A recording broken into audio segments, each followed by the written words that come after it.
All right, it seems to be up now.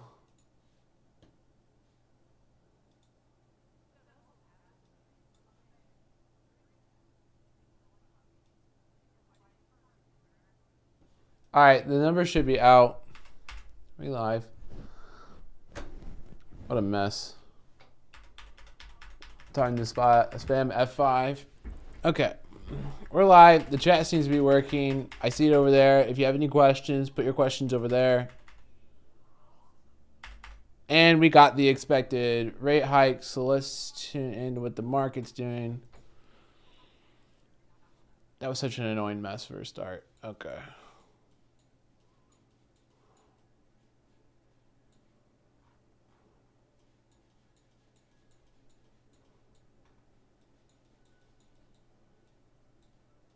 $385. What a rally. Complete blowout. What a rally.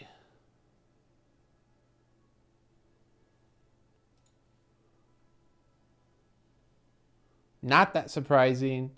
We're in a USO trade. Oh, VIX is also melting down incredibly. Meta's finally moving. I like to see that. Let's get coin over here. And actually, let's get this over here, close this. We'll go to our fancy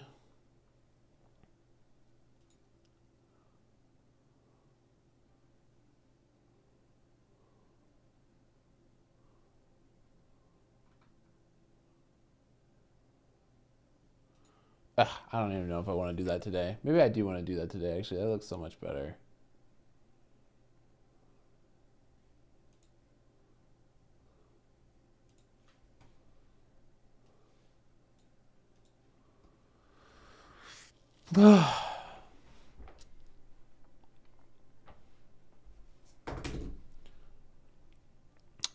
So we also have the Fed coming on.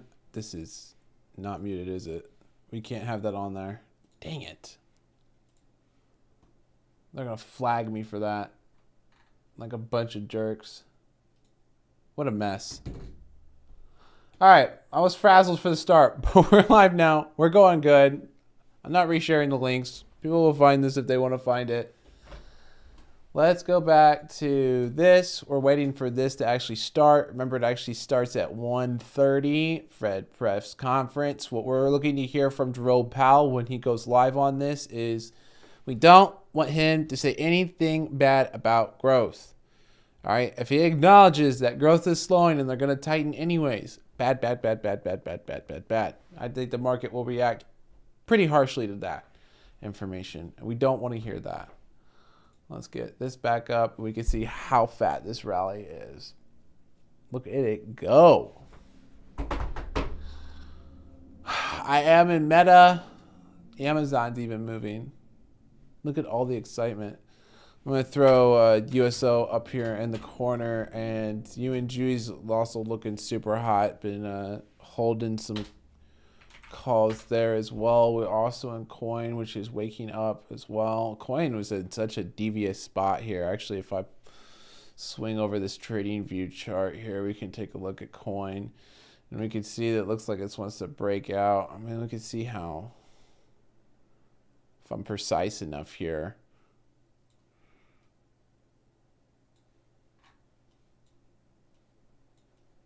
maybe that's not a breakout.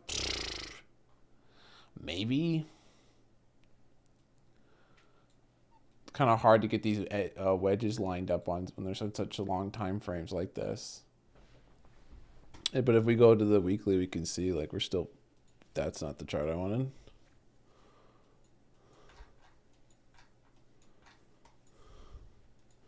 You can see we're still firing on the TTM squeeze here.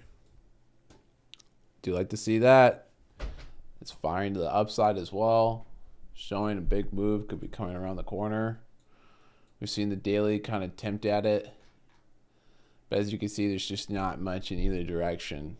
This stock, I think, on earnings is going to want to move. Actually, we could get a much bigger view on the daily for that. Yeah, it doesn't look like a breakout yet. But I would keep a close eye on that. We want it to bounce here. I'll delete that. That was yesterday's trading.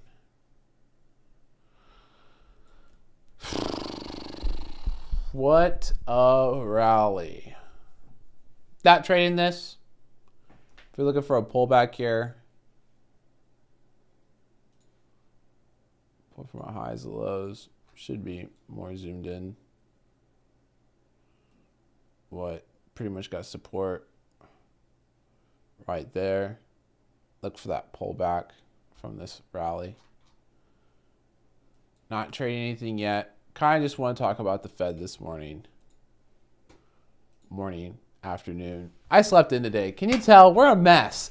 YouTube wanted to screw me when we went live. Anyways, what do I want to talk about? Airbnb. There's so many things I actually wanted to talk about, and I was going to use this live stream to just data dump because there's so many things. I'd have to do so many videos. Airbnb had their earnings, and they beat. I thought it was pretty good earnings. One of the things to take note of is there was less bookings, but they still beat on revenue. I think a lot of that is because of the COVID fees that they've been charging. I think overall, I was pretty happy with the report, although I do think that the way that they are generating this revenue creates some long-term issues for them. And I think that, there wasn't the most cash on hand. They did buybacks at a poor time. It kind of, and the guidance was also a miss. Not a big miss. It wasn't the worst thing, but it does seem like there could be some structural issues in the way that they have set up the business. So, because what I'm thinking is like, okay, you can't have the extra COVID cleaning fees. And by the way, when people say, why am I paying for these COVID cleaning fees? What extra cleaning are you actually doing? Like, I feel that sentiment. Like, what? They're not doing anything special because it's COVID. You're paying this extra cleaning fee. I doubt they're doing anything different about how they clean because of COVID. But you paid this ridiculous fee on top of it. Now that fee has resulted in more revenue for the company, but you can't keep that around forever. We're going to have flu season cleaning fees too. And at this point, this is the reality of what that pandemic has become, an endemic, and it's going to continue to cycle. Or you can't just keep that around forever. People are going to get sick of it. And people are going to start asking the sensible question of what extra cleaning are you actually doing? How are you even enforcing it? What is the purpose of me paying this huge fee for this? Why would I not just go to a hotel where all that's included for free? So they got to find a way around that. They definitely need to get a handle on these fees that they're charging. And bring more value to the consumer, or the hotels will continue to drive down their prices and beat them out. Of course, the other reason the revenue did so well for them was inflation. And it seems like people don't want to spend because there was a restaurant chain who reported yesterday, Cheesecake Factory reported yesterday, they did terrible, horrible. Stock market beat them down for it too. So we're seeing, in general, consumers don't want to go out and spend on recreation, but they do still want to travel, and they still want to vacation. They still are willing to pay for experiences. They just don't want as much stuff, which I think is great. Just generally in life, I think people place way too much value on things they can replace and not enough value on things that are irreplaceable. Everyone's obsessed over such stupid things. Whether it's a watch, a shoe, a car, those things are all replaceable. Those are all buyable. Those are all replaceable. If you take better care of your car than your body, you're doing it wrong. Don't drive in a Ferrari, live in a Ferrari. Obviously, I'm all hyped up after my workout. Expecting a pullback here. What else do we want to talk about? Talk about Airbnb. Earnings in general. I haven't done a video on earnings in general. We're going to do a Sunday report. I'm going to do a Sunday report after this as well. It's going to be a few different things that I talk about there. I'll recap for that. But one of the things that we should probably also talk about is how earnings have been going for the big tech companies and the market's fixation on the amount of cash and guidance. Because right now it looks like it's an earnings recession. Everyone's been regressing. Apple beat again. Damn you, Apple. freaking crazy numbers from Apple. I don't know how they keep doing it, but it's quite nutty, to be honest. Continually keep surprising to the upside. And the other companies, Facebook in particular, burning tons of cash on the metaverse. And the market didn't like that. But I like it. I think they're onto something. Now, I don't know if the metaverse will be this thing where people spend their whole existence 8 hours a day inside the metaverse. By the way, we're seeing the pullback in the market that I was expecting. I am not doing any short-term trades at the moment. I do have some hedges in place. And I do have open plays. One in USO. I think USO is my highest conviction right now. I really like USO heading into elections. But I think, although the metaverse won't become this thing where people spend their whole existence into it, that it will become a significant route that people take in their day. It'll be like, people spend all this time gaming. They spend all this time on the internet. I think they'll do those things that they usually do. They'll just do it through the devices that allow them to access the metaverse. And I don't see that as a negative for society. I don't really see a difference between what we do now and what we're going to do in the metaverse, honestly. But people who just say it's stupid, it's like people who say crypto is stupid. I feel the same way about those people as I do about the people who say the metaverse is stupid. It's like, is that stupid, or are you just closed-minded and not a creative thinker? Like, how could it be stupid? Have you used one of these things? Obviously, there's so much potential there. It just needs time. Now, you might not think it comes next year, but then, what conversation are we having? Are you looking for what you should buy this second to make money in the next 5 minutes? Or are we talking about the future and changing trends and how society will continue to develop and innovate? So time frame. Time frame's the real thing to talk about there. What else do we talk about? Do we got any questions?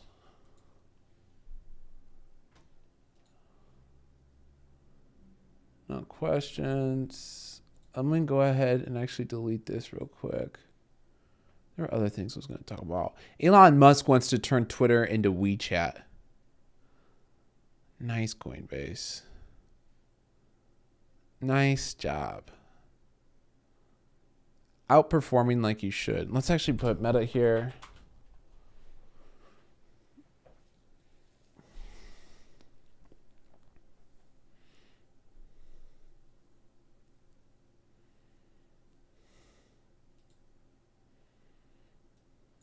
That level's playing out, by the way, on TradingView that we talked about.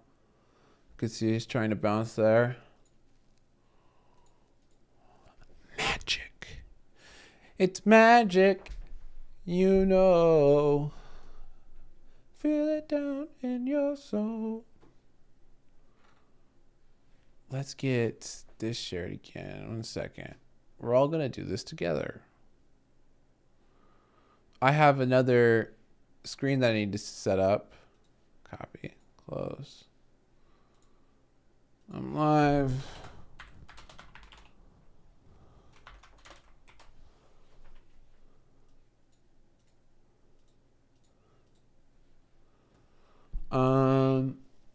We're going to share this in the Discord as well. If this will slide over.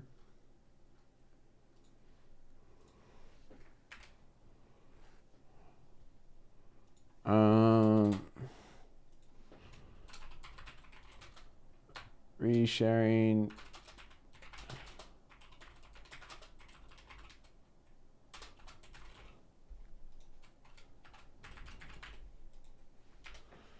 There. Is resharing really not a word? This is why I was a science major and not a English major.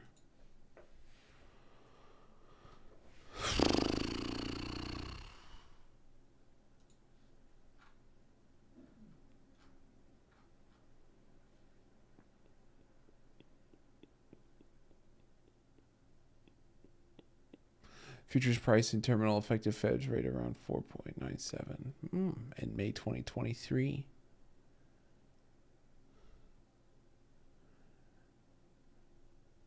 Well, that's interesting. I don't know if that comes to fruition. I didn't expect the Fed to pivot today, but I do expect the Fed to pivot early next year. I am not so certain that the Fed pivot will actually be a good thing. And I think who had a great post about that? Someone did. Where did I share that? I think I shared it in our news room. Maybe I did share it here. Macro Alf also wrote one of the bond education. Where is that? Well, you can find it. If you want to learn about bonds, Alf also wrote one of our bond education posts in the Discord, our lessons in the Discord. Real smart guy. He used to manage like $2 billion hedge fund. Really smart guy. But in early 2001, the Fed pivoted its earnings in the labor market were weakening after Animal Spirits ran hot in 2000. Animal Spirits, not an actual company, just making a joke that Animal Spirits are what kept the market up. The Fed cut by 150 basis points in a few months, and yet the US dollar appreciated by 6%.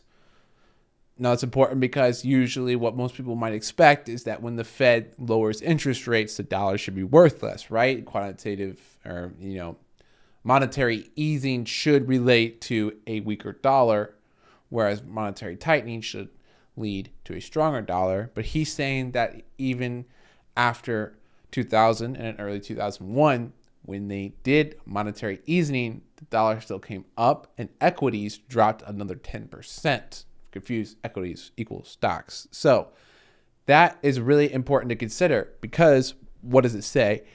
It says the economy's weak. It says recession's here. So a Fed turning around and saying we're going to support the markets could not necessarily be a good thing. Now, it could be different. The Fed has new tools, I say that very loosely, in their kit. And so we're going to need to see what type of policy they actually take towards easing when they do pivot, which I think will be soon.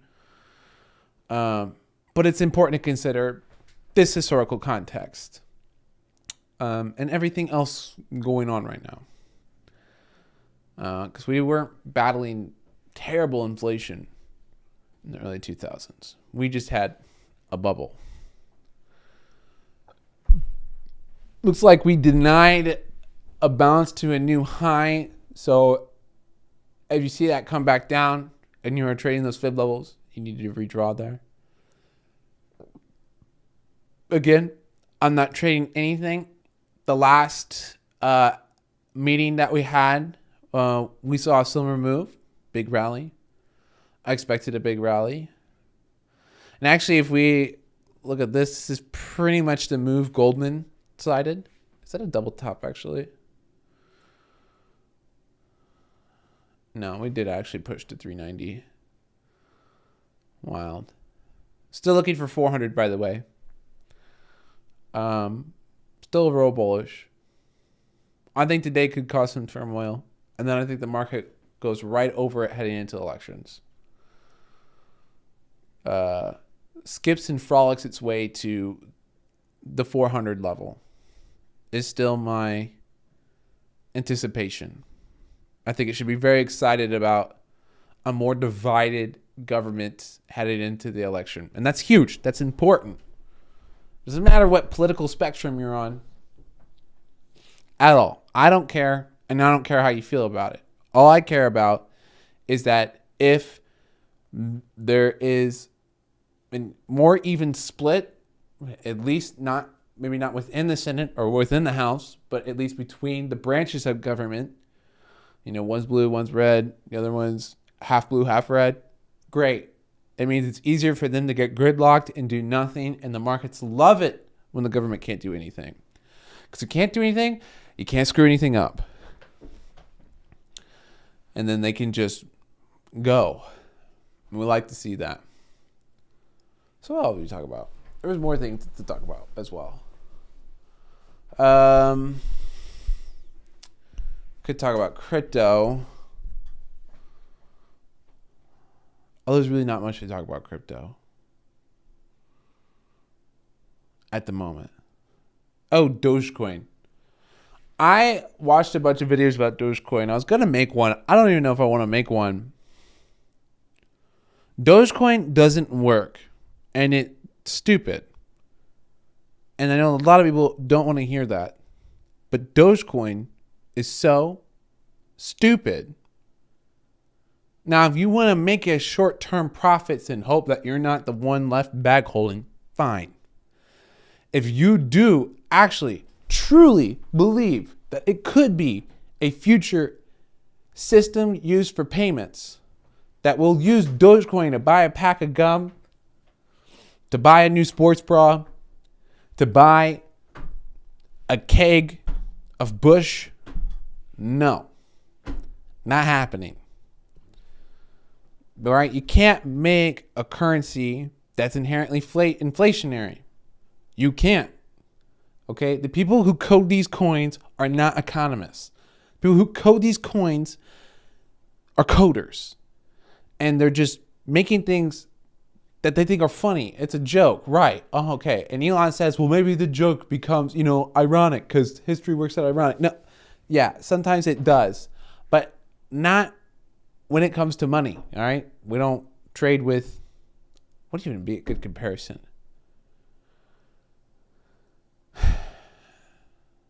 I can't even think of a good joke there.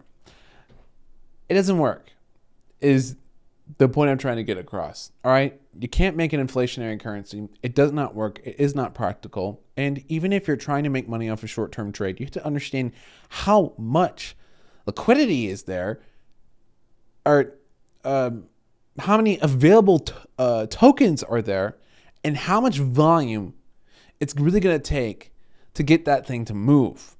And the only way you're going to make money is if you're, because what I always see over and over and over, what I see, people get excited. And then when they start making money, they're like, oh, I'm going to diamond hands. Diamond hands to what? Well, I don't know. It's just going to go higher.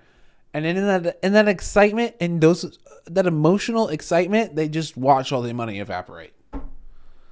Oh, it's pulling back, but I'm still up. Oh, I'm down. Well, it'll come back.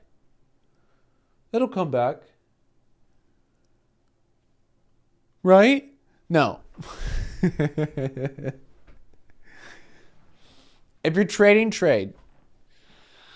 If your trade is winning, take profits. Some, I think it went up, 100% or something? I'm getting screenshots and DMs from people. I'm like, well, take some profits. What the heck? You're up a killing. And you didn't take profits? What are you doing? Are you investing? If you're investing, then why are you even looking at it? If you're investing, then why are you even looking at it? If you're truly diamond hands, why are you even looking at it? Is your horizon 5 years and you stare at it every day? Why? Do something productive. Are you trading? Then take profits, dummy. That was a little mean. But someone's got to be a bit of a dad because it's silly. It's silly. I'm trying to help you. Of course, this is just for educational purposes, no financial advice. I'm not a financial advisor. Remember that past performance does not indicate future performance. But the most important thing to remember there, right, is know what time frame you're actually talking about. And I sometimes mess this up in my videos. I'll be talking about a concept or idea, such as when I said it was long on Meta. I'm long on Meta over a long time horizon because I think the metaverse is a good idea. I was actually long on them in earnings though as well, so it kind of went both ways. Got burned on that one, which happens. Sometimes you get things wrong. Sometimes you got to have that risk management. When my position went down 30%, I started cutting. Right now we're back in. Right now some of that position's still actually in, but I had to cut it down significantly. Took a bit of an L there. But I mean, with how many wins we've had some stellar scalps on SPY. yesterday just traded the open for 80%, and after that was like, you see this move right here. What do you got? If you, this is somewhat experienced, but when the market drops like this, we traded this move. I took about 80%. Could have gotten about 150% if you actually held to the bottom, or probably even more than that. Honestly, quit watching. You see it move like this, and you know something big like what's happening today is going to happen. You just there's no reason to try and trade this at all. That's why. And then this morning, sure, maybe you could have traded the open. I slept in this morning. Why? Because there's no real big moves there, right? This is the big move into the report. Now, you could be one of those traders who's making 500 trades a day. That's not me. I don't live that life. All right, so I got a message saying chat wasn't working, but no one's got questions. Let's see what we got here in the general chat. We've got nothing here as well. We have 4 minutes until the Fed's going to go live. I'll keep this posted up. I'm going to pull up my chart over here to the side. We're going to close some of these. We'll leave Twitter up in case I want to say something, because I like saying things. I better actually double check that OBS is working, because it wasn't. And then when I tried to refire it, yeah, I like my own stream. I'm about that life. We'll go ahead and... Is it froze? No, I have it paused.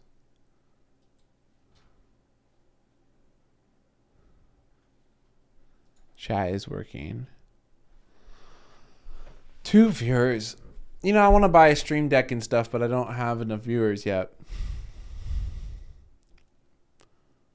Probably because I need to do it more consistently, honestly. But I don't honestly like trading in the live stream, because I feel like I have to talk the whole time, and I don't like talking the whole time I'm trading. This is starting to melt back up into the meeting. Very normal. I've seen this a lot. We could actually... Let's take a look at this. Coming back to the 0.5. We draw from the bottom here. See a touch on the 6.8 from the bottom rather than support.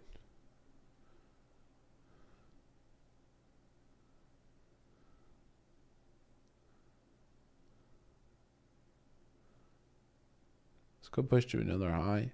Looks like it kind of wants to go for 390.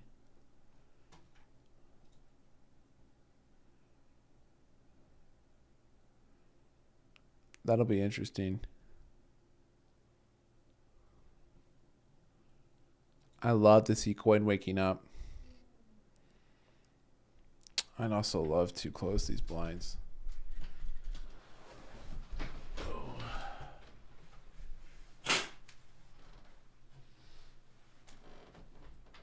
What do I got? I got 1 minute.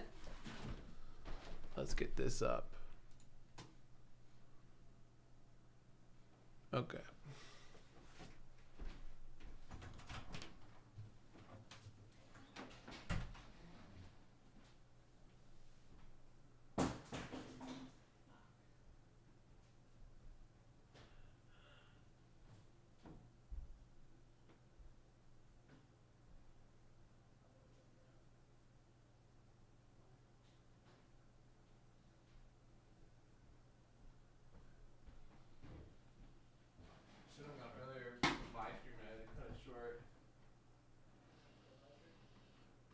Mine.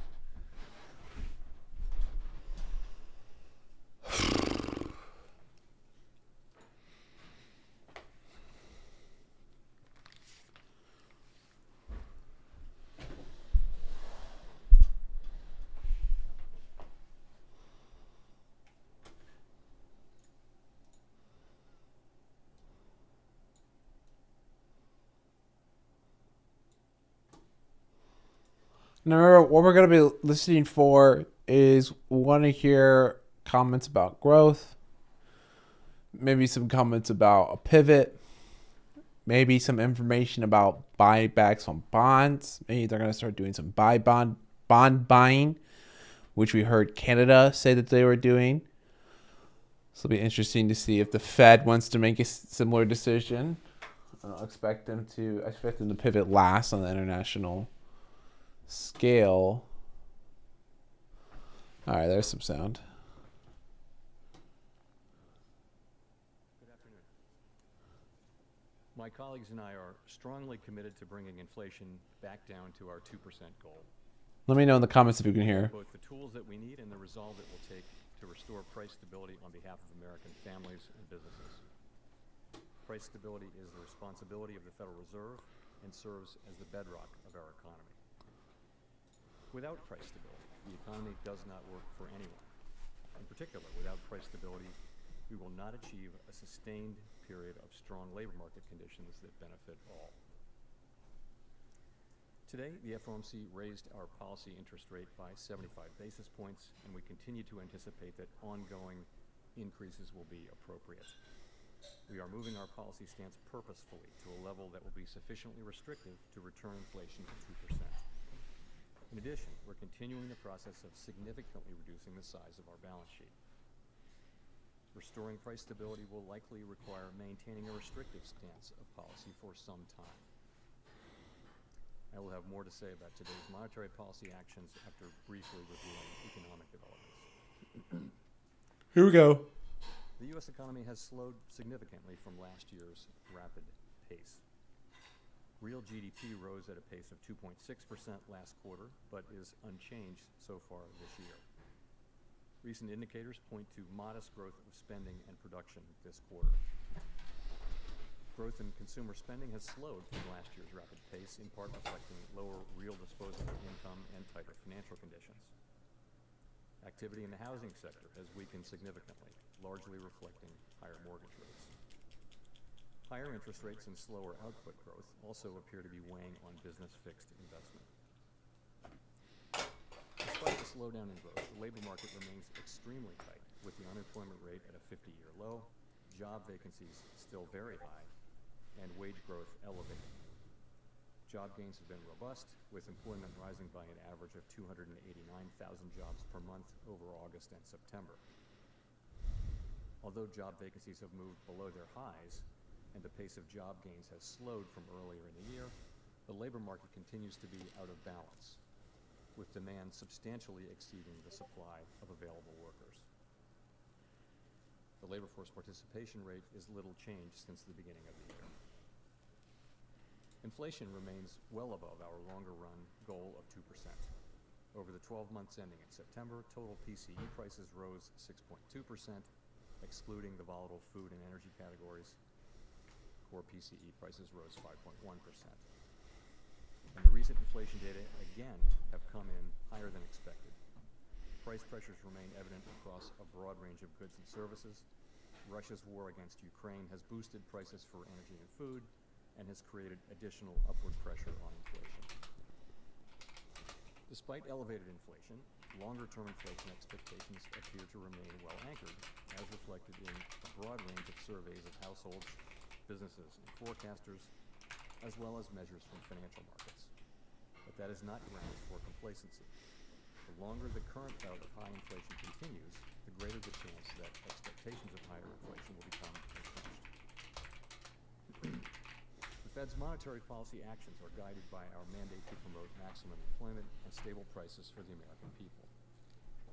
My colleagues and I are acutely aware that high inflation imposes significant hardship as it erodes purchasing power, especially for those least able to meet the higher costs of essentials like food, housing, and transportation.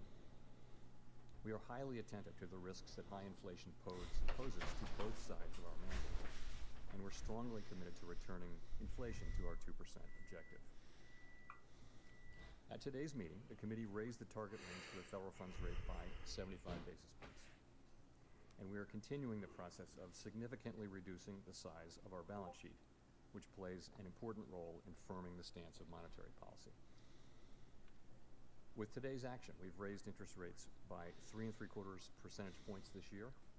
We anticipate that ongoing increases in the target range for the federal funds rate will be appropriate in order to attain a stance of monetary policy that is sufficiently restrictive to return inflation to 2% over time.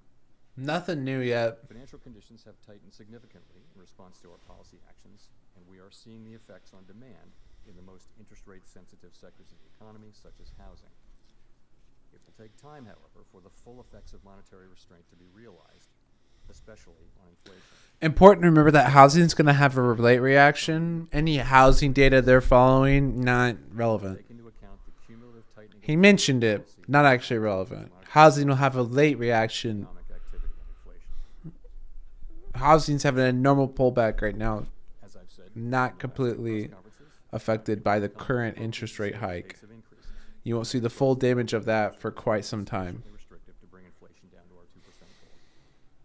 There is significant uncertainty around that level of interest rates. Even so, we still have some ways to go. And incoming data since our last meeting suggests that the ultimate level of interest rates will be higher than previously expected.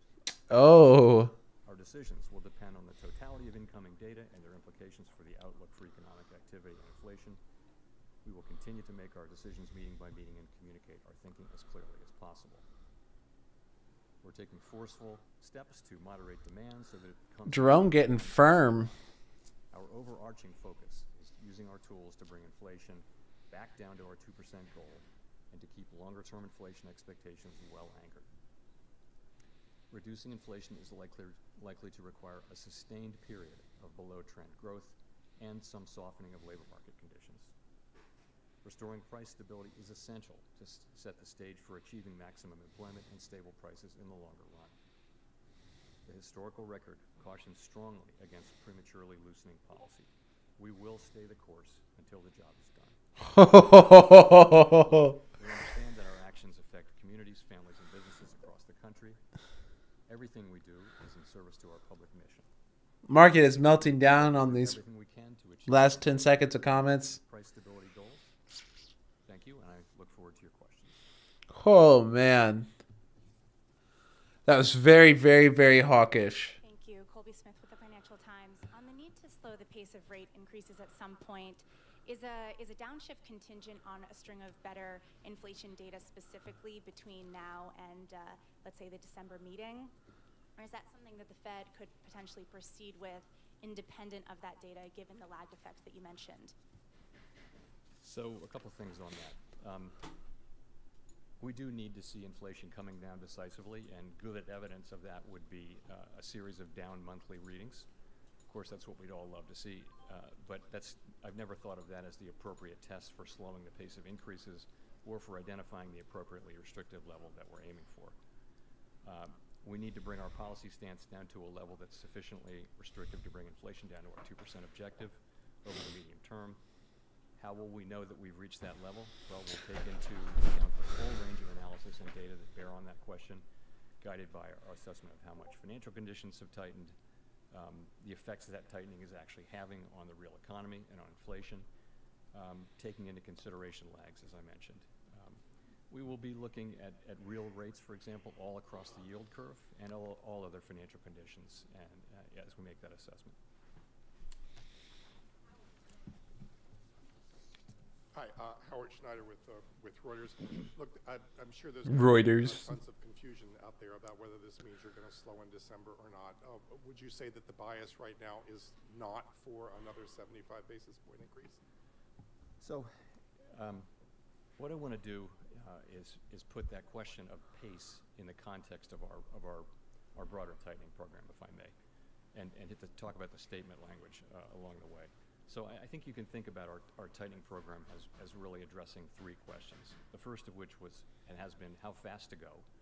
The second is how high to raise our policy rate. And the third will be eventually how long to remain at a restrictive level. So on the first question, how fast to tighten policy, it's been very important that we move expeditiously, and we have clearly done so. We've moved 3.75% since March, admittedly from a base of 0. It's a historically fast pace, and that's certainly appropriate. given the persistence and strength in inflation and the low level from which we started.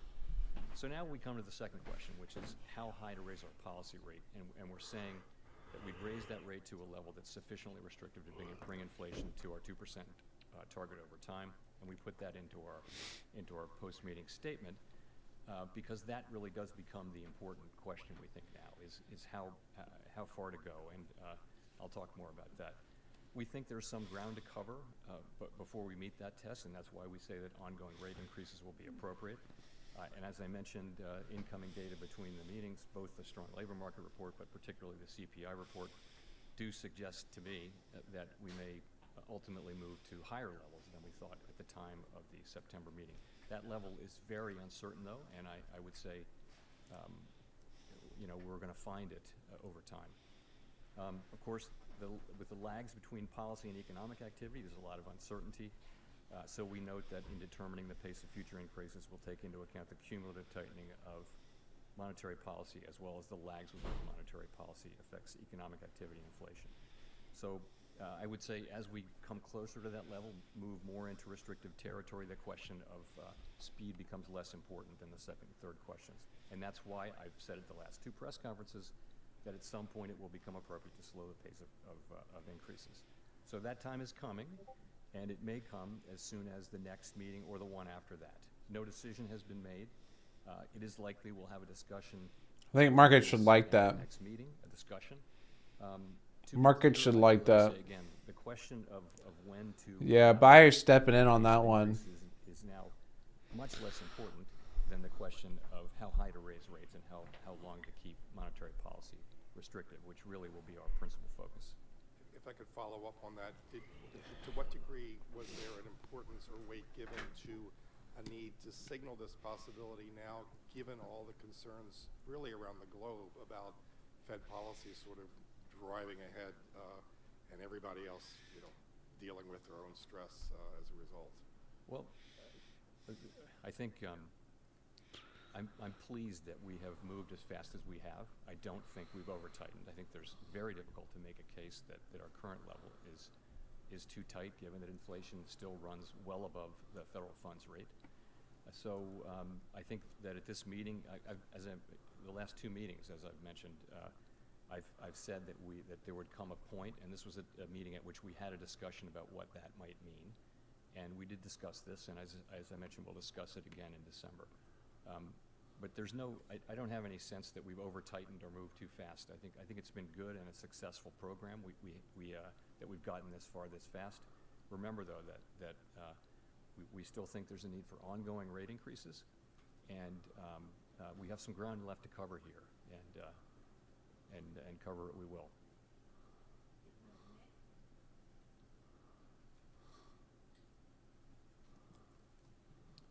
Nick Tamaros of the Wall Street Journal. Chair Powell, core PCE inflation on a 3 or 6 month annualized basis and on a 12-month basis has been running in the high 4s, close to 5%. Is there any reason to think you won't have to raise rates at least above that level to be confident that you are imparting enough restraint to bring inflation down? So this is the question of does the policy rate need to get above the inflation rate? And I would say there are a range of views on that. That's the classic Taylor principle view. But I would think you'd look more at a forward-looking measure of inflation to look at that. But I think the answer is we'll want to get the policy rate to a level where it is where the real interest rate is positive. We will want to do that. I do not think of it as the single and only touchstone, though. I think you put some weight on that. You also put some weight on rates across the curve. Very few people borrow at the short end at the federal funds rate, for example. So households and businesses, if they're very meaningfully positive interest rates all across the curve for them, credit spreads are larger, so borrowing rates are significantly higher. I think financial conditions have tightened quite a bit. So I would look at that as an important feature. I'd put some weight on it, but I wouldn't say it's something that is the single dominant thing to look at. If I could follow up, what is your best assessment or the staff's best assessment right now of the current rate of underlying inflation? I don't have a specific number for you there. So there are many, many models that look at that. And I mean, one way to look at it is that it's a pretty stationary object, and that when inflation runs above that level for sure, substantially above for some time, you'll see it move up, but the movement will be fairly gradual. So I think that's what the principal models would tend to say. But I wouldn't want to land on any one assessment. There are many different, as you know, many different people who publish an assessment of underlying inflation.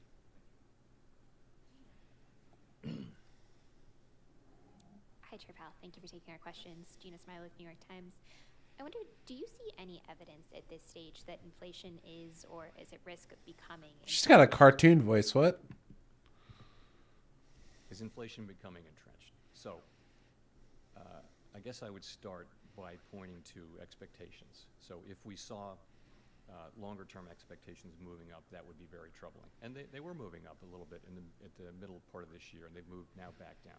That's one piece of data. Shorter-term inflation expectations moved up between the last meeting and this meeting, and we don't think those are as indicative, but they may be important in the wage-setting process. There's a school of thought that believes that. So that's very concerning. I guess the other thing I would say is that the longer we have, we're now 18 months into this episode of high inflation, and we don't have, a clearly identified scientific way of understanding at what point inflation becomes entrenched. And so, the thing we need to do from a risk management standpoint is to use our tools. I'll try to fix the volume. And get inflation under control, get it down to 2%, get it behind us. That's what we really need to do and what we're strongly committed to doing.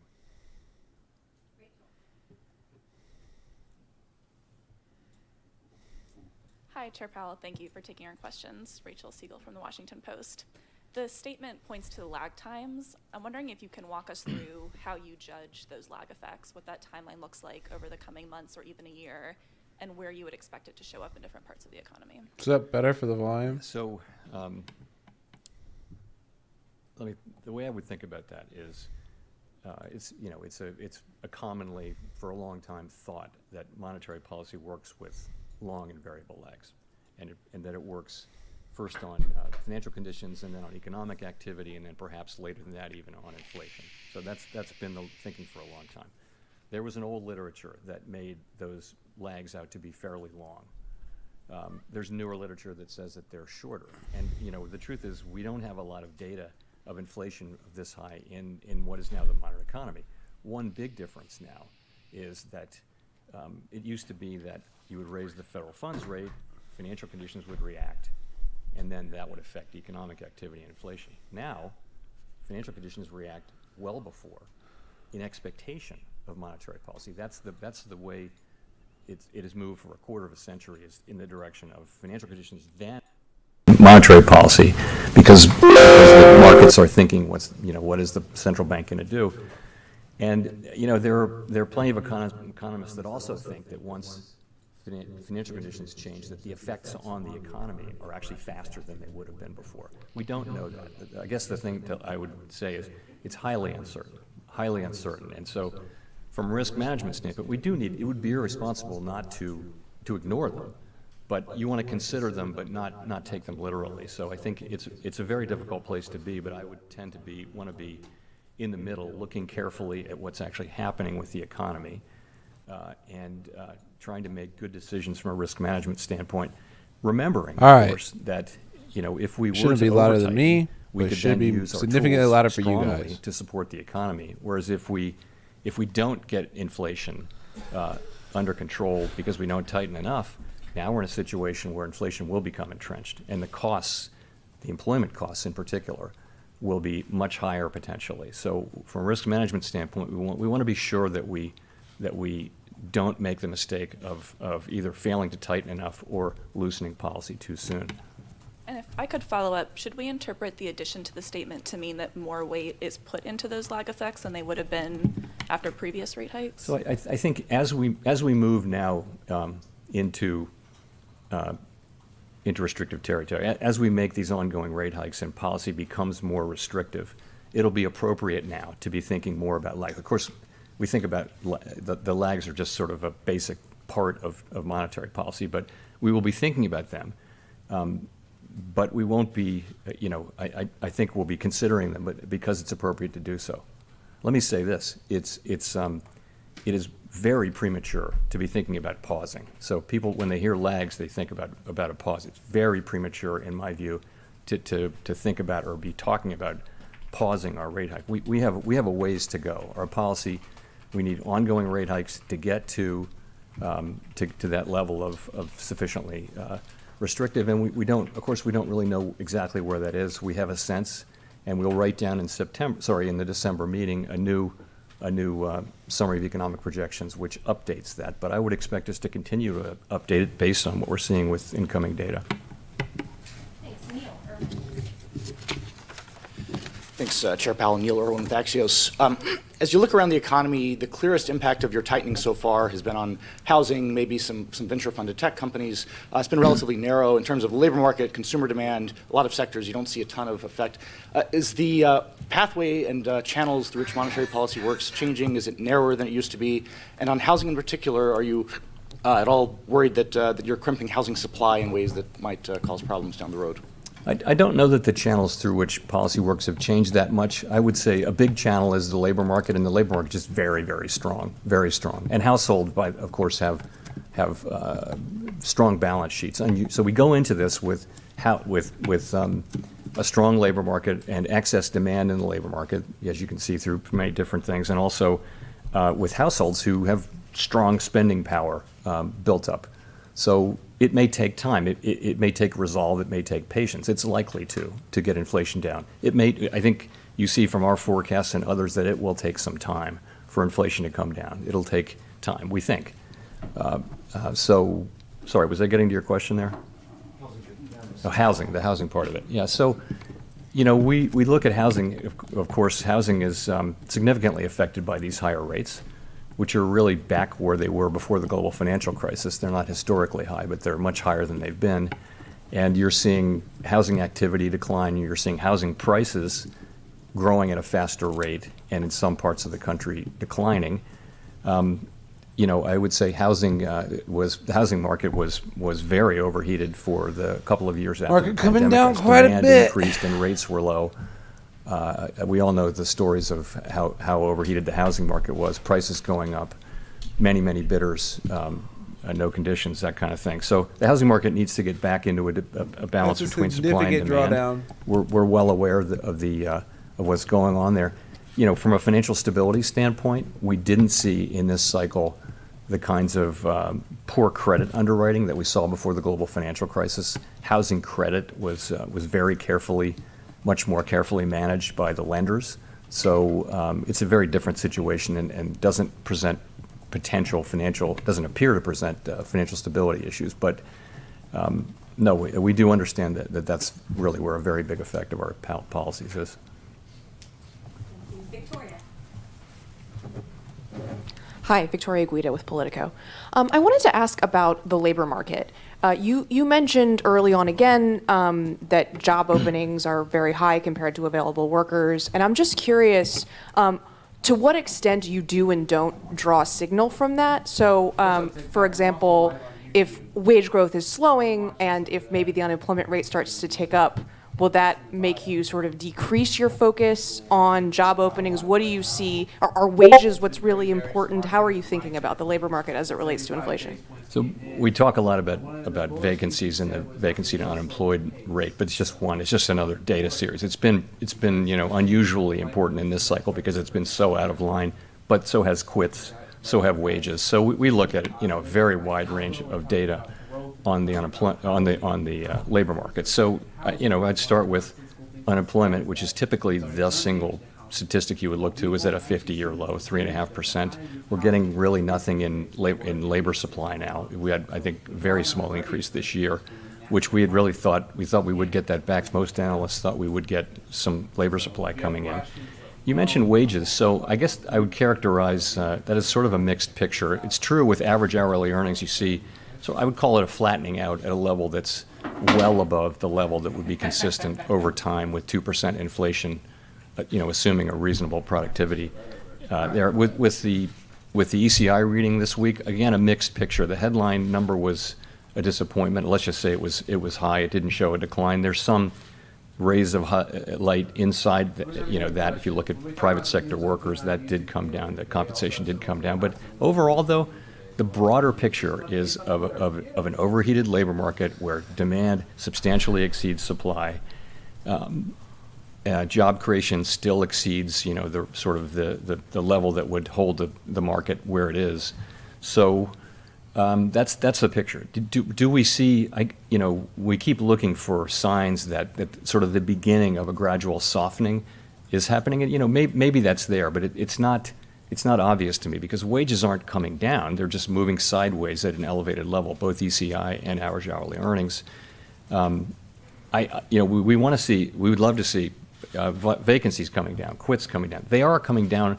Vacancies are below their all-time high, but not by as much as we thought because, and that the data series is volatile. We never take any one reading. We always look at 2 or 3. So it's a mixed picture. I don't see the case for real softening just yet, but we look at, I guess as I just showed you, we look at a very broad range of data on the labor market.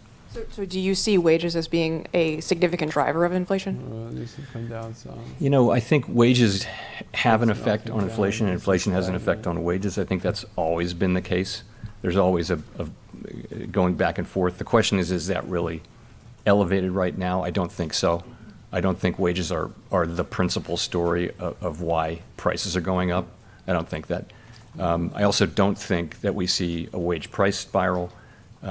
But again, it's not something you can, once you see it, you're in trouble. So we don't want to see it. We want wages to go up. We just want them to go up at a level that's sustainable and consistent with 2% inflation. And we do think that given the data that we have, that this labor market can soften without having to soften as much as history would indicate through the unemployment channel. It can soften through job openings declining. We think there's room for that, but we won't know that. That'll be discovered empirically. 86. Thank you so much. Kayla Tausche from CNBC.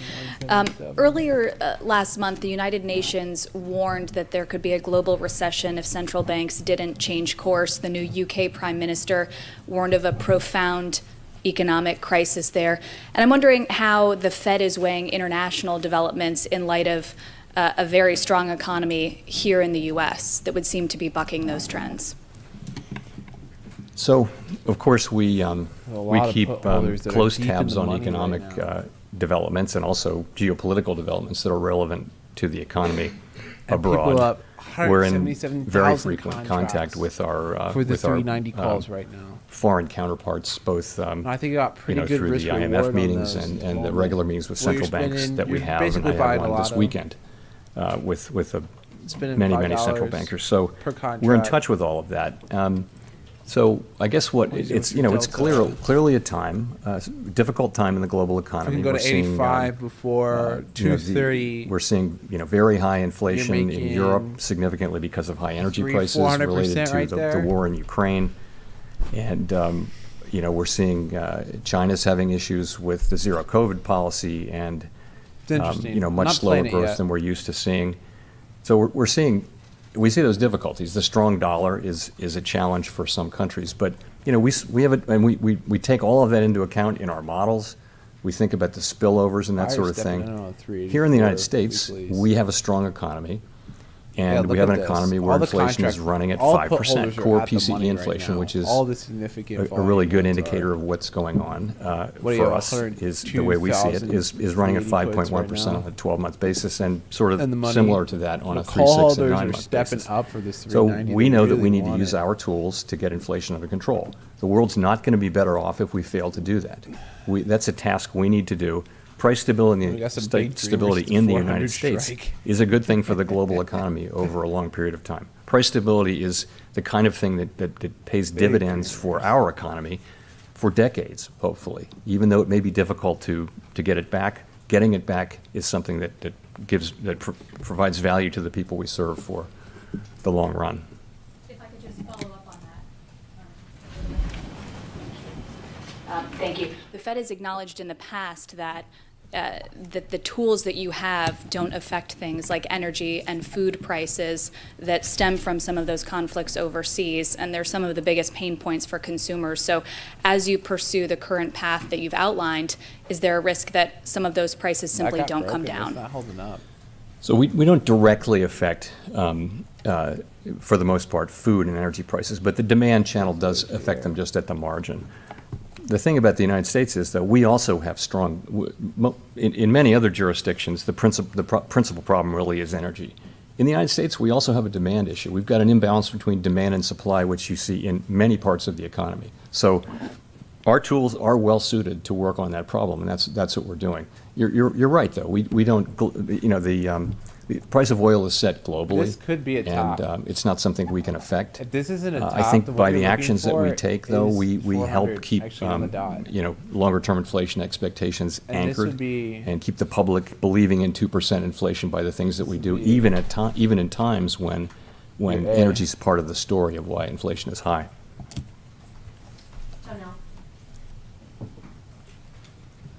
Hi, Chair Powell, Janelle Marte with Bloomberg.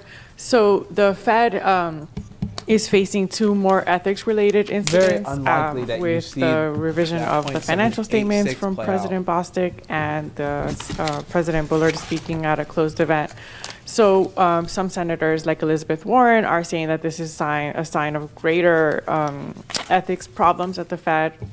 Could you talk about what this does to the public's trust in the bank and what the Fed is doing to prevent this kind of behavior from becoming common? Sure. So you're right. The public's trust is really the Fed's and any central bank's most important asset. And anytime one of the policymakers violates or falls short of those rules, we do risk undermining that trust. And we take that very seriously. We do. So at the beginning of our meeting yesterday, actually, we had a committee discussion of the full committee on the importance of holding ourselves individually and collectively accountable for knowing and following the high standard that's set out in our existing rules with respect to both personal investment activities and external communications.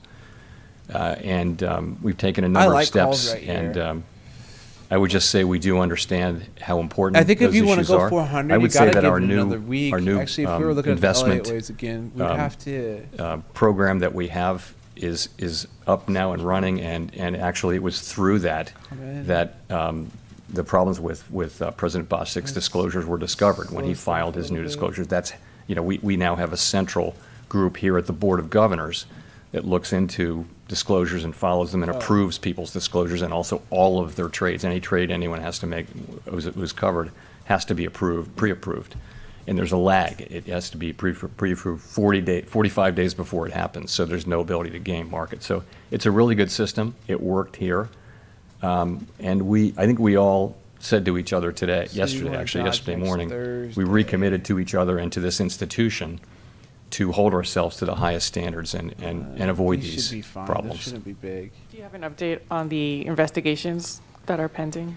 I don't. So as you know, I referred the matter concerning President Bostic to the Inspector General. And once that happens, I don't discuss it with the Inspector General or with anybody. It's just the Inspector General has the ability to do investigations. We don't really have that. So that's what he's doing. Look at this again. Michael McKee from Bloomberg Television and Radio. Earlier this year, you touted the 3-month bill yield out to 18 months as the yield curve with 100% explanatory power.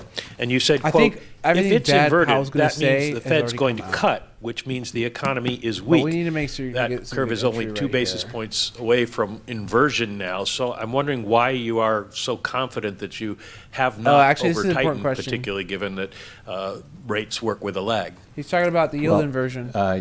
So we do monitor the near-term forward spread. You're right, and that's been our preferred measure. We think it, just empirically, it dominates the ones that people tend to look at, which is 2s, 10s, and things like that. So it's not inverted. Drip water over me. And also, you have to look at why things, why the rate curve is doing what it's doing. It can be doing that because it expects cuts or because it expects inflation to come down. in this case. If you're in a situation where the markets are pricing in significant declines in inflation, that's going to affect the forward curve. So yes, we monitor it. You're right, and that's what I would say. Follow up. You also said several meetings ago that the risk of doing too little outweighed the risk of doing too much. Is what you're trying to tell us today is that that risk assessment has changed a little bit? Well, what's happened is time has passed and we've raised interest rates by 375 basis points. I would not change a word in that statement, though. I think until we get inflation down, Actually, what was expiration? you'll be hearing that from me. Again, if we over-tighten, and we don't want to, we want to get this exactly right, but if we over-tighten, then we have the ability with our tools, which are powerful, to, as we showed at the beginning of the pandemic episode, we can support economic activity strongly if that happens, if that's necessary. On the other hand, if you make the mistake in the other direction and you let this drag on, then it's a year or two down the road and you're realizing inflation behaving the way it can, you're realizing that you didn't actually get it, you have to go back in. By then, the risk really is that it has become entrenched in people's thinking, and the record is that the employment costs, the cost to the people that we don't want to hurt, they go up with the passage of time. That's really how I look at it. So that isn't going to change. What has changed, though, you're right, is we're farther along now, and I think as we're farther along, we're now focused on that. What's the level we need to get to rates, and I don't know what we'll do. Bollinger when we get there, by bands the are way. squeezing It doesn't. right now. We'll have to see. There's been no decision or discussion around exactly what. If you're steps watching we would this take on at this that screen, point, you but can see exactly the first how. thing is to find your way there. What in the world did I just do?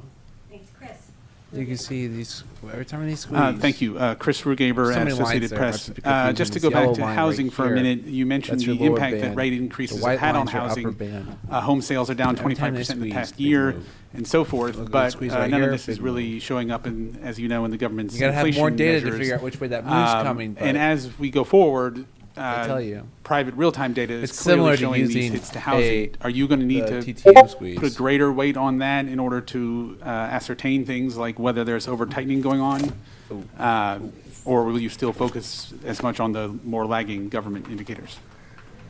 So this is an interesting subject. So I start by saying, I guess, that the measure that's in the CPI and the PCE, it captures rents for all tenants, not just new leases.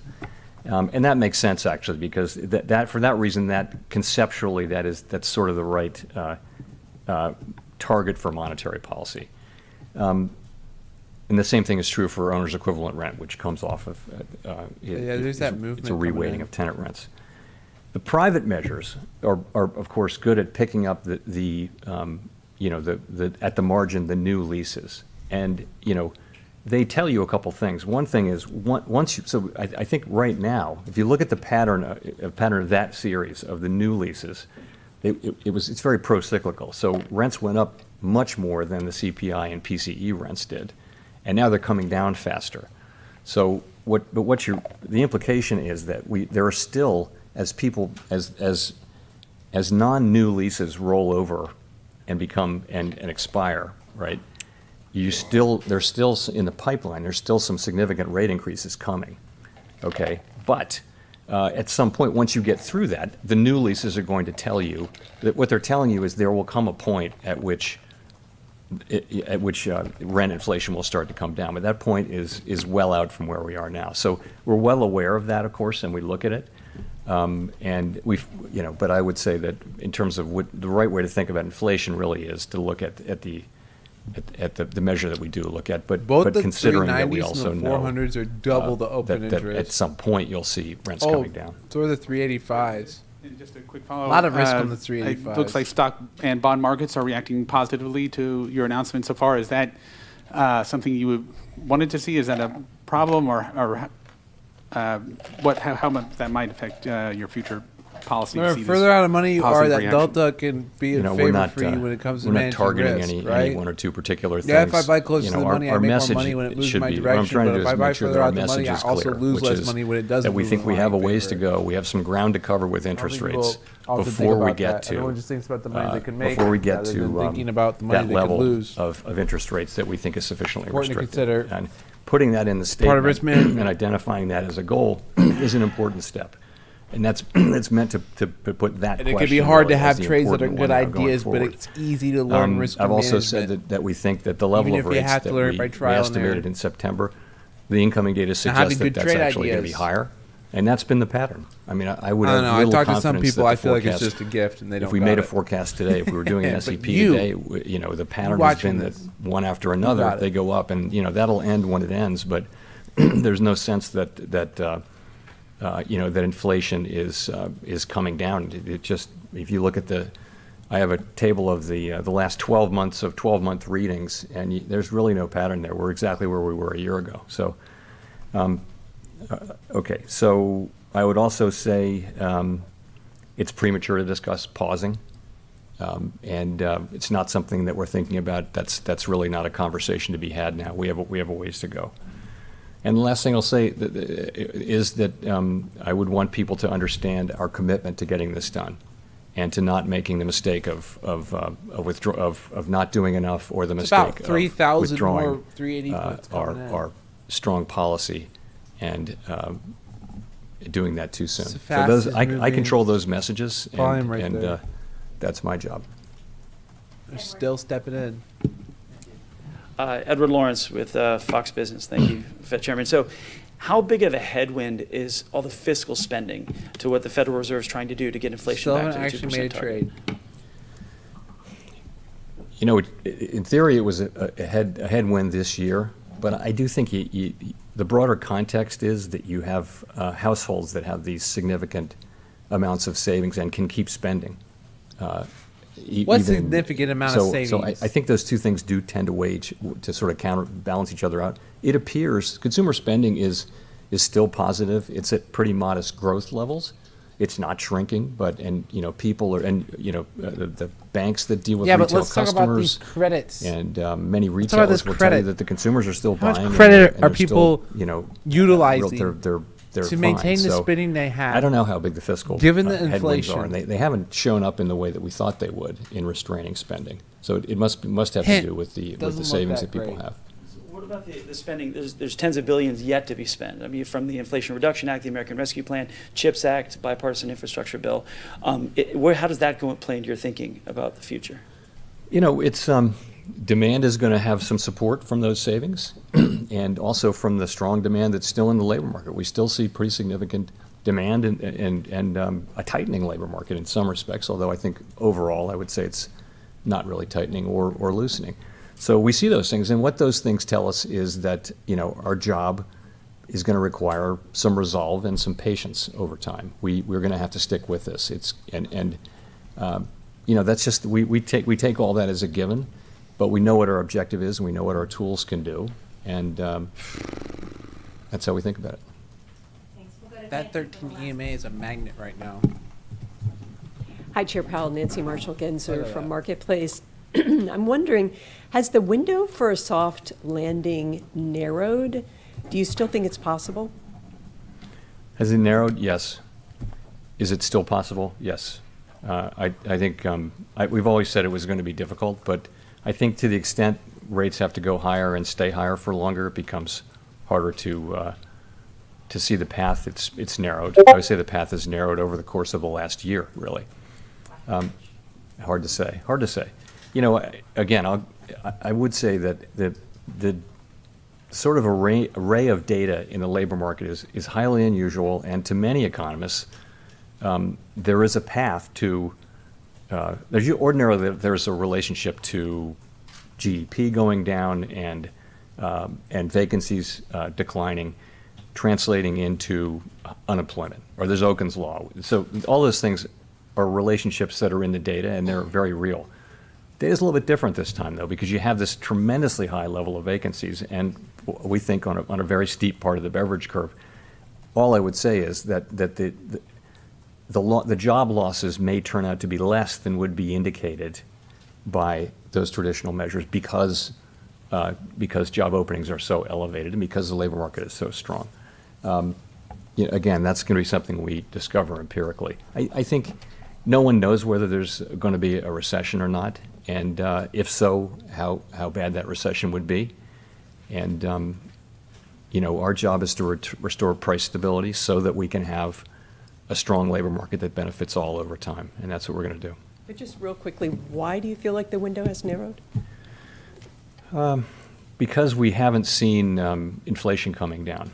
The implication of inflation not coming down, and what we would expect by now to have seen is that as the supply side problems had resolved themselves, we would have expected goods inflation to come down by now, long since by now, and it really hasn't. Although it has come down, but it's not to the extent we had hoped.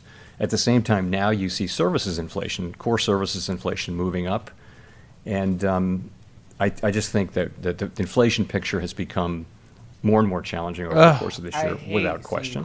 That means that we have to have policy be more restrictive, and that narrows the path to a soft landing, I would say. When is that earnings? Thanks very much. Again, it's on the 2nd, right? It's on this, it should be this afternoon.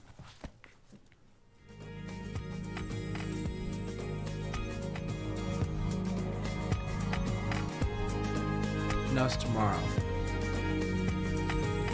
After market close. Ooh, gotta pause that because they'll flag me for the music, which is obnoxious. All right. That was the Fed meeting. There was a few trade opportunities there. I didn't want to trade them. Looking past the market, still looking for this 400 level, but be aware that there is potential that you could draw down here. If we were going to have a drawdown here, we'll remove this. If we pull down, remember ABC waves are super difficult. Could see a B wave come down like this, or you're going to see that's probably likely going to be there. If we come back to our A like that. Now, there is the potential that this extends past this.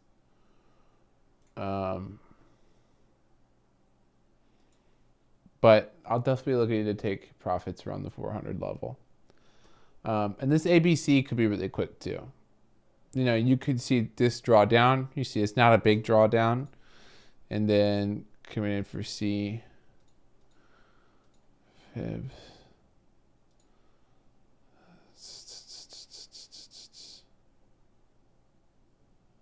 414. That's what I'll be looking at there. Coin's gonna be really interesting though.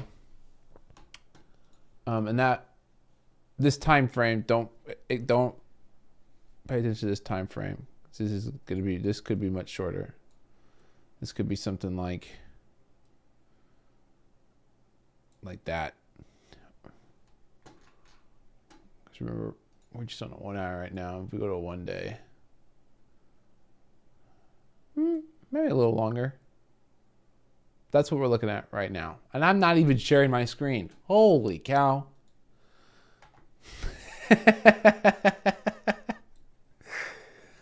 Sorry, folks. Wasn't even sharing the charts. Let me zoom in here. These are the potentials we're looking at. Bounces here. Looking for this 390 to be at top. I still think there's a good potential for 400 to come in. We're looking to see those play out. We have Coinbase earnings tomorrow. What else do we have tomorrow?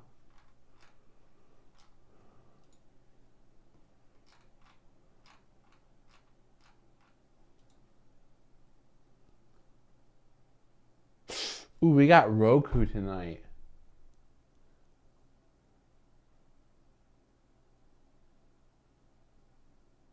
All right, TikTok. I am going to go do Q&A on YouTube. If you have a question for me, if you want to know something, if you want to continue watching the stream, click the link in my bio, but my phone's going to die. And of course, you can always ask me a question at any point in time if you go to the Discord. Link in the bio. Discord is free. I answer all questions. You do not have to be a subscriber. Subscribers get to see my trades, but you do not have to be a subscriber, okay? I'm the only day trader that does this, by the way. I'll answer every single question to the best of my knowledge. No one gives you that time of day but me. So, click the link in the bio. And I don't sell BS courses. So check me out already. Come on. What do I got to do? Go look at it. See y'all later. All right. Let's go ahead and turn that off.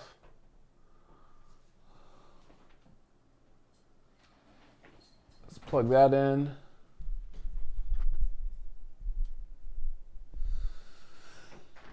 Let's look at Roku. If you got questions, type them down below, all right? If there are no questions, I'm almost done with this live stream.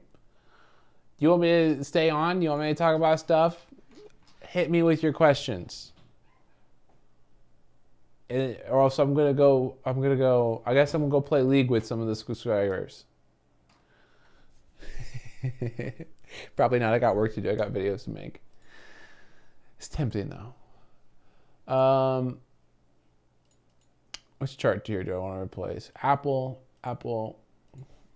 Get out of here. We don't want to look at you right now.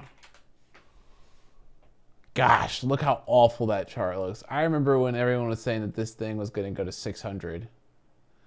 Look at that, 480 high. Whew, let's go to our weekly real quick. Let's scroll in.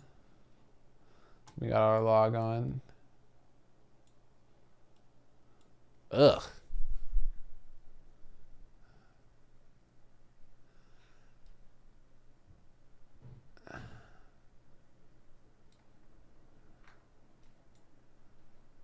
I think he'd probably start drawing this from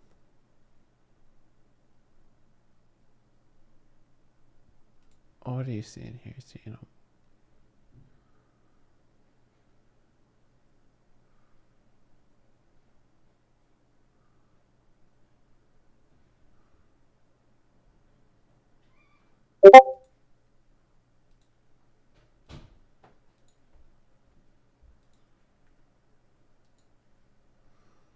And then you have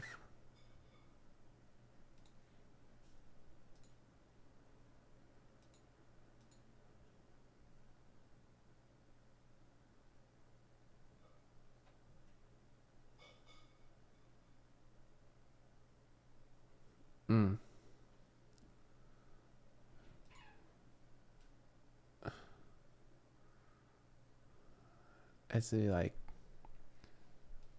so then what, you're seeing a wave 1? There's no really wave 2 though. This is just a complete meltdown. It's not really much to garnish from that. Not much to look at whatsoever.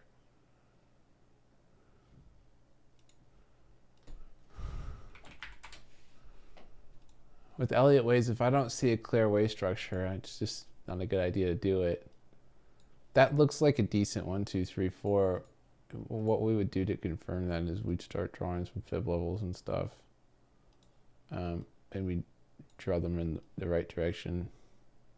Not be a monkey. That's too far of a retracement for the 2. So that's not even valid. And that's a really weak ABC. It's harder with the younger companies. You know, this has only been listed since 2018. Let's get our TTM squeeze here.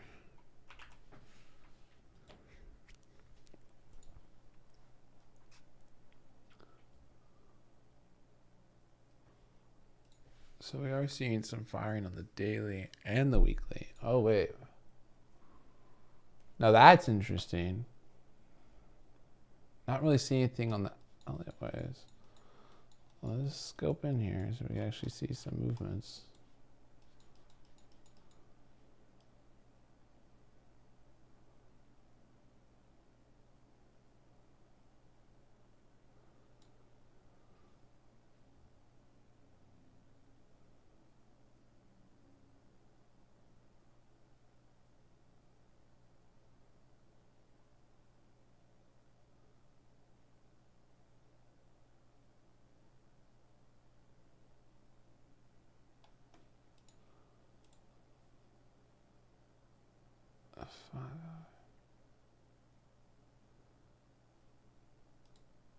What was last earnings? Negative surprise, negative surprise.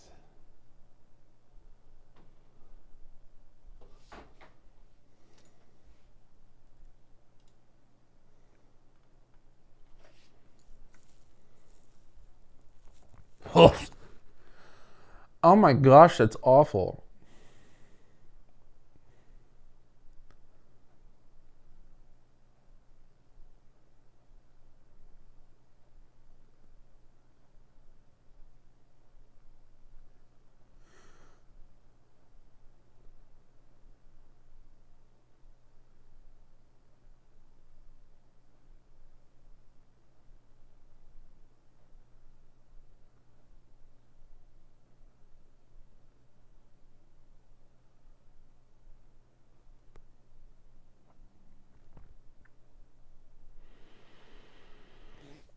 You see what's killing? It's awful.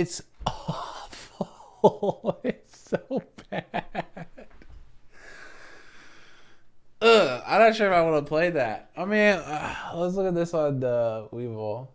I don't see anything obvious on the Elliott waves, and sometimes you don't.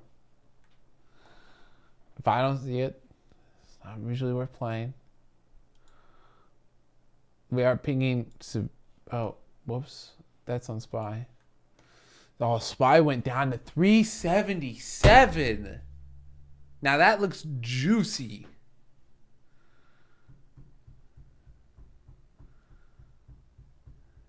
Another thing you can take note of with these Bollinger Bands is you see it cross over the lower band. It's usually a good signal for lower lows.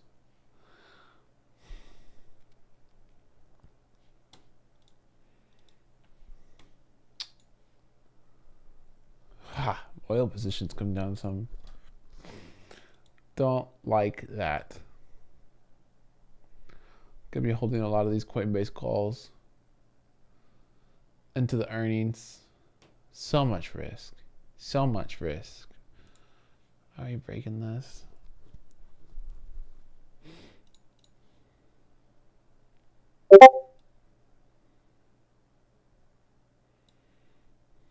Still not breaking it.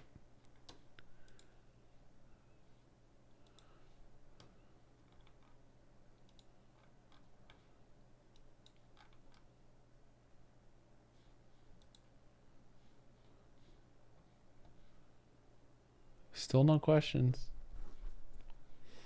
Yeah,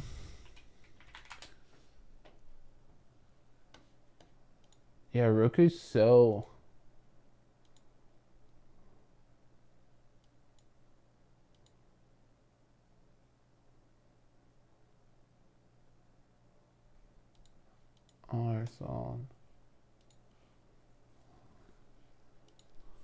Let's just take a look at these contracts.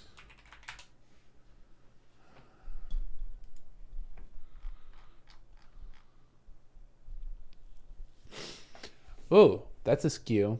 That's a skew to the upside for anticipated move. Why is that?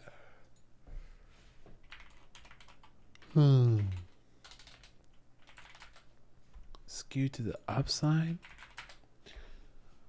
Now, why would you do that? 7.5 billion. Sales are 3 billion. My gosh.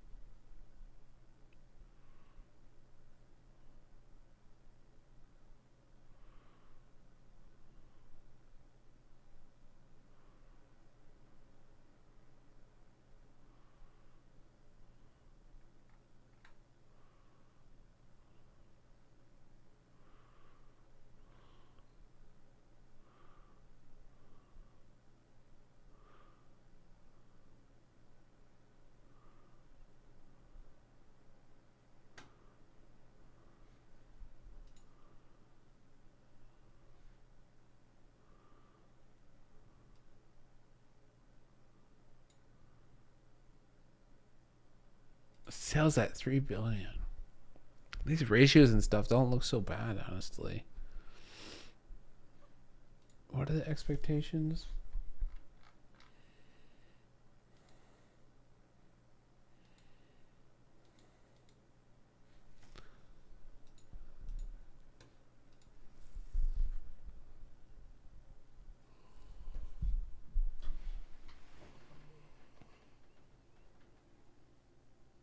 Holy cow, I'm hungry.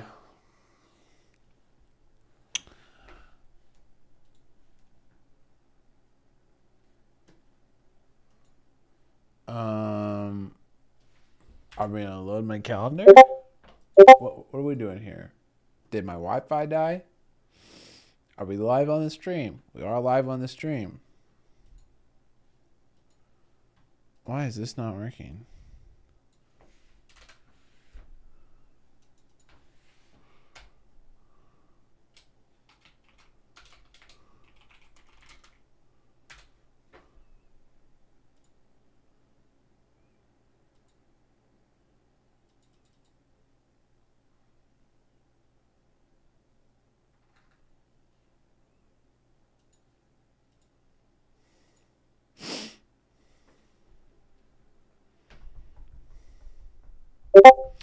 Wow. That's huge. That's huge. What they need to be doing with Russia, Ukraine is trying to find a resolution to the conflict.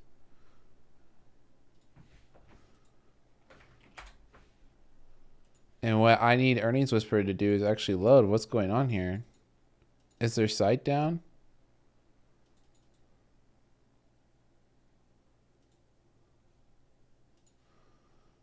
Okay.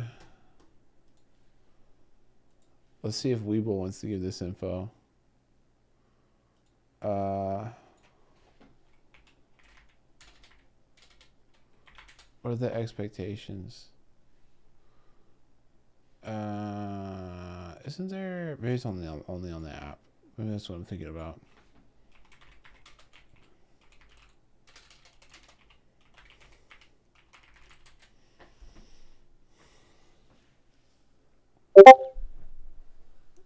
Market's expecting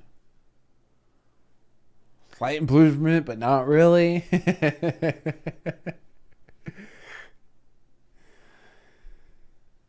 Oh, jeez.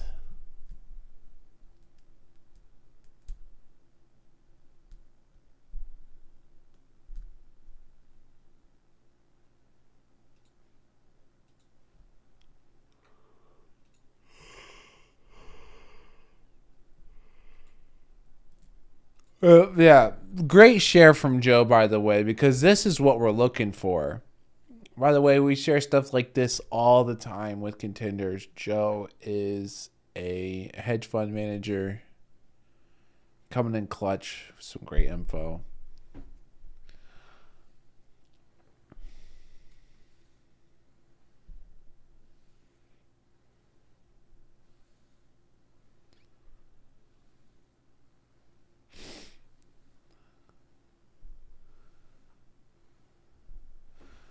It's like he's saying hint, hint, bye, bye.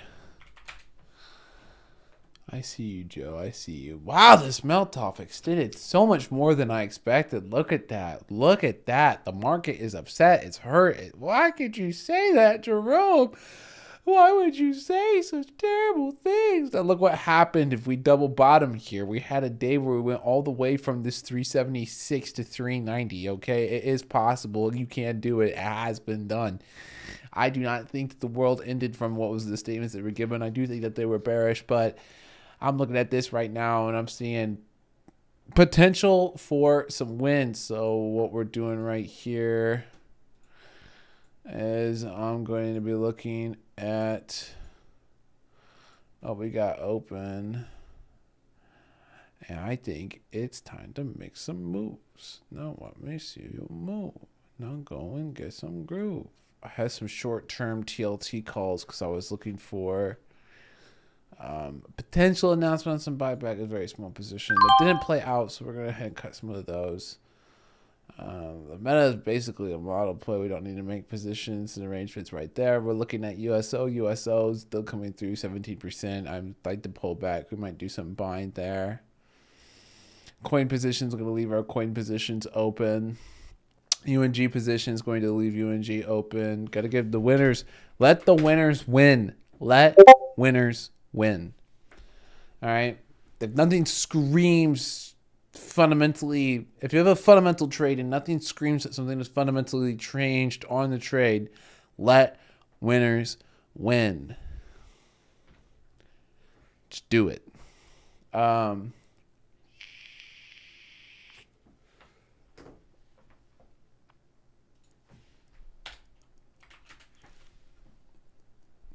Yeah, I mean,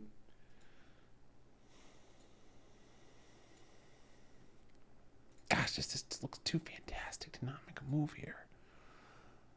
So let's see here. Coin's probably going to be choppy tomorrow. Coin should get some relief tomorrow. Some buyers should come into Coin tomorrow morning. Excitement of like, ooh, maybe they'll have really good earnings. I probably need to de-risk a little bit here on the longer dated contracts because I have some December contracts. So let's see if we can get near the bid on those. We can let that sit for a moment. But I like being a buyer into this close right now.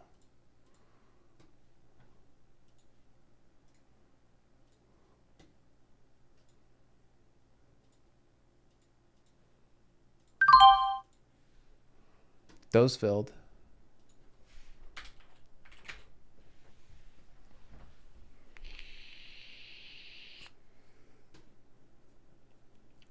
This looks like a crazy double bottom.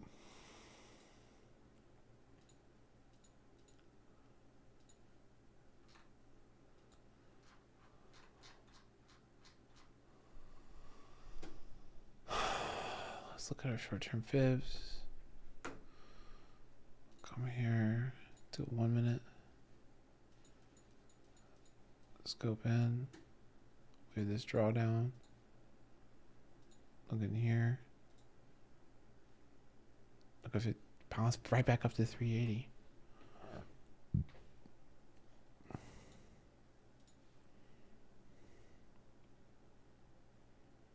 We can get the 385s for even cheaper than earlier. This is why patience pays.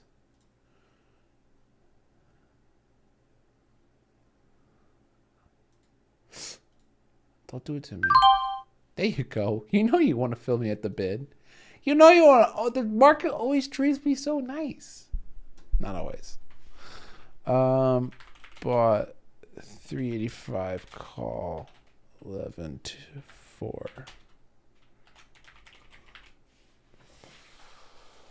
And this is what I do for people in the Discord. I post my trades. We got a fill at 113 there. Looking for this to turn into a double bottom. If we also look at the RSI on the 1 minute, looks like it's retracing up nicely. 5 minute, looks like it wants to bounce. Remember 13 EMA is a nice magnet for the market.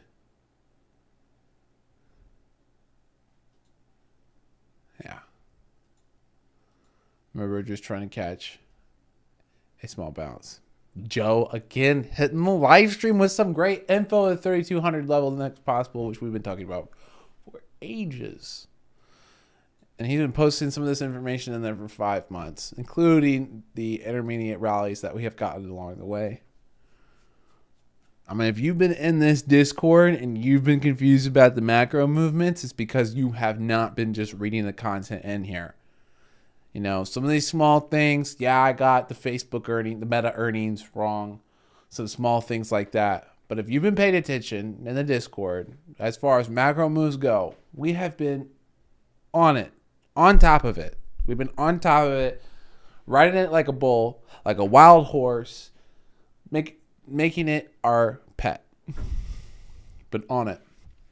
Let's check the general chat, see if we have a question. Any questions in the YouTube chat? Nothing. Why are we in a short-term bull market? I figured we'd see 330 this year, but others are disagreeing.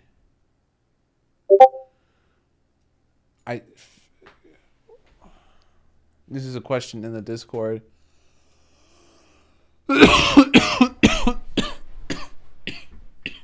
Excuse me. Dan answered, rates increasing for a reason of correcting inflation are bullish in a sense because inflation come down is good for actual bull market. Bad answer. Bad answer. Bad answer. Can anyone tell me in the chat why it's a bad answer? I don't even know if there's anyone watching. Holy cow, let me die for a moment. Get resurrected with his drink of water. Increasing rates are never good for markets. Now, markets are, however, forward-looking. Markets could get excited at the prospect of a Fed pivot, but they still could get beaten down because of the damage that it could do to the economy. Now, what the market's trying to figure out is how much damage the Fed will allow the economy to take before they pivot and how bad the damage will be once the pivot comes in. What happened in 2000, which we talked about earlier, where so much damage had already been done to the economy. By the time the Fed pivot, the equities continued to melt down because it was trying to factor in how long it would take to actually recover. And once it did price that in, then of course, we went into a 20-year bull market. Right? Market's forward looking. But right now, there's so much uncertainty. It's gonna bounce around. But using the interest rates as an argument for why it would be bullish, nonsensical, doesn't make sense. That's not how you can use that. So you're asking, why are we in a short-term bull market? It's because the market's trying to figure out how much damage is the Fed actually going to let the market take before they decide to pivot. Okay? So if we start to see, this earnings, let's say the Fed pivoted now, market would rally. Like, they're already pivoting. There's not much damage yet. Maybe we can start looking out 2-3 years from now and start to rally up. That's what the market's looking at. And then, like I said about the elections are huge. And it looks like there's going to be a big red wave, which is good for the market. I don't care about your politics. Shut up about your politics and just think critically and logically. There's a red wave, which Republicans get in office when blue party, the Democrats, rule the office, then you can get gridlock. They can't do anything. Market loves it because politicians are stupid. CEOs are smart. Politicians, stupid. They're going to do better things for the economy than any politician can. So when the government gets gridlocked and people who actually create and provide and innovate are allowed to just do that, it's good for the economy. Now, it can be bad.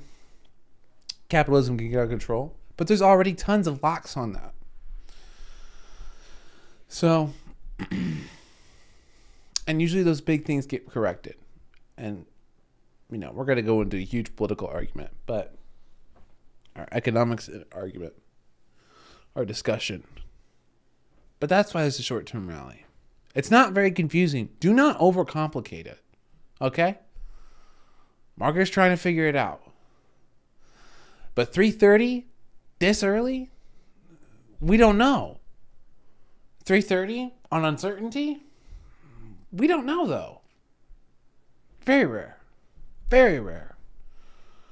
And lots of people think that, things are going to collapse.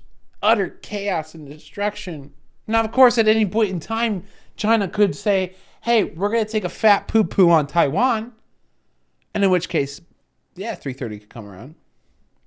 And a blink of an eye, like that. But you don't trade off black swan events. You don't invest off black swan events. Because then you never make money, If you're always betting on the least likely thing to occur, obviously you're not going to make a lot of money. Now, when you do, you'll make big money. But very, very, very, very, very, very, very few, the 1% of the 1%, can manage to trade like that. and not just constantly blow up their account. Very few people. So hopefully that answers the question of why are we in a short-term bull market. I figure we see 330 this year, but others are disagreeing. I don't know who Dan is, but I'd stop listening to Dan. Dan doesn't know what he's talking about.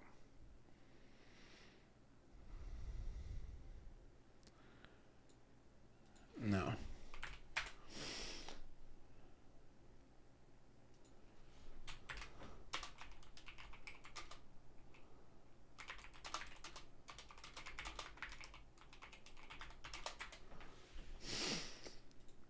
So we got 15 minutes on the market.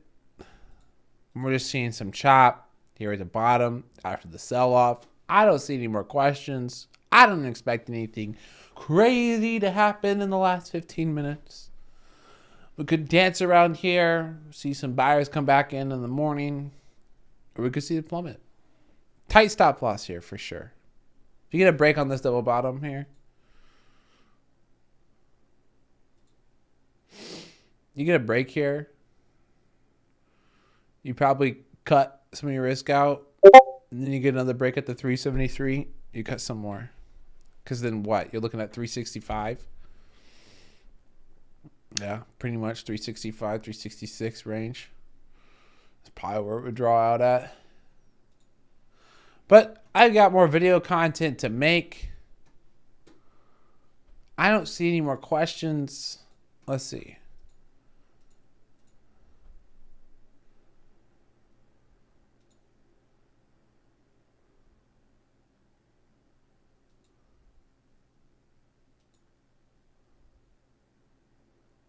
Appreciate people subscribing. We got 2 viewers.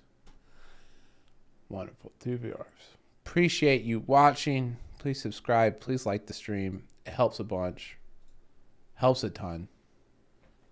You could also tip the stream. You could also tip the Discord. It's greatly appreciated.